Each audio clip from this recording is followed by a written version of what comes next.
let me express my appreciation for the hospitality that has been extended to us since we arrived yesterday. I want to thank you for the warm welcome we received at the airport, the enthusiasm of the people, the dancing, the Ghanaian community were there, and we really felt very welcome and at home. We're happy to be here in the State House to discuss issues of bilateral relations between Ghana and Zambia. As you rightly said, Mr. President, the relations between Ghana and Zambia have been historic, based on the early relations between our two presidents. President Kaunda and President Nkrumah were friends and comrades in the African liberation struggle, and Ghana virtually became the headquarters for all the freedom fighters, especially after our president declared that the independence of Ghana was meaningless unless it was linked with the total liberation of the African continent. Our forebears fought the battle of liberation from colonial domination, and they called for us to come as a united continent instead of different countries. I think that today we can appreciate that call even much better, because Ghana will be 70 years we would be celebrating 70 years of independence next year.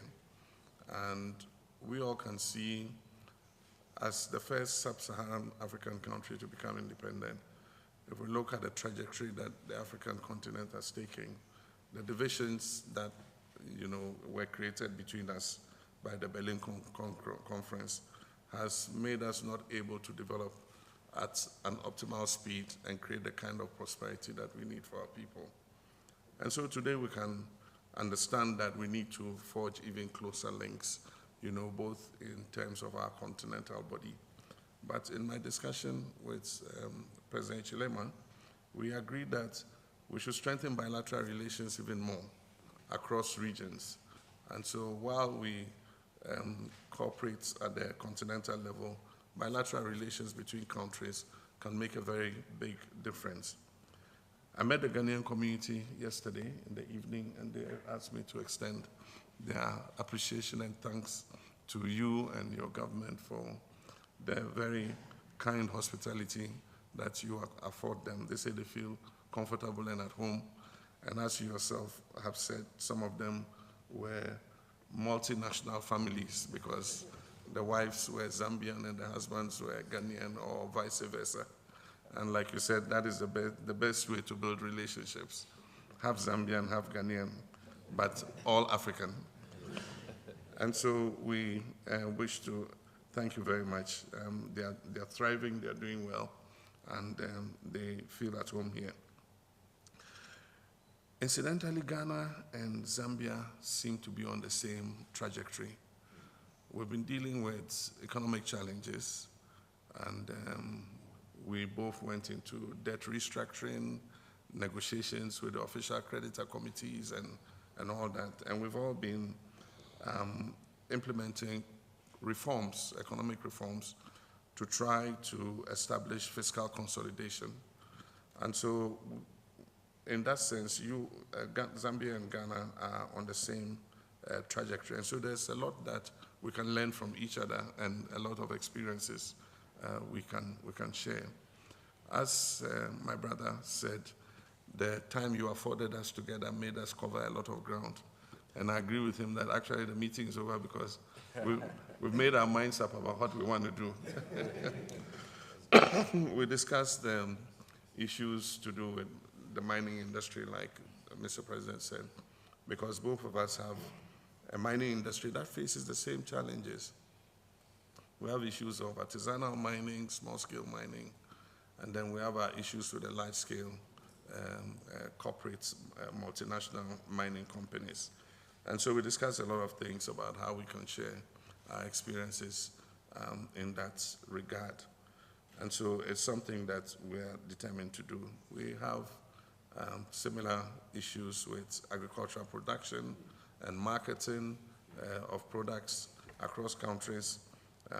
We are happy that the AU moved on the issue of continental free trade But we cannot develop continental free trade in a vacuum unless we develop those bilateral relations that will identify what products we can exchange and create the conditions for us to make those exchanges. And so we think that even though we have the Permanent Joint Commission, we must enhance the relationship to a new level.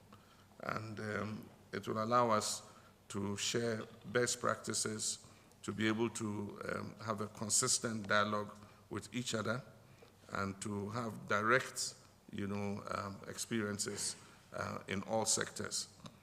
And so we have to go beyond political dialogue and go into economic consolidation and bilateral economic relations between our two countries. We believe that a kind of enhanced economic partnership agreement, or whatever you technocrats will eventually call it, which is higher than just the political dialogue and the Permanent Joint Commissions, will be the way to go so that we share lived experiences in real time. And so we are determined to rekindle the spirit between our two countries, to recapture the cooperation that existed between our two first presidents in order that we win the next battle of economic transformation and creating prosperity for our two people. And so I want to thank President very much for this invitation and to say that I'm sure this visit will enhance the relations between us, and also to, even though you visited us a while back, to extend an invitation again to you to visit while I'm president. I know that you're going to be busy between now and the elections, and I wish you good luck in the elections, and we'll come back and celebrate with you. Thank you.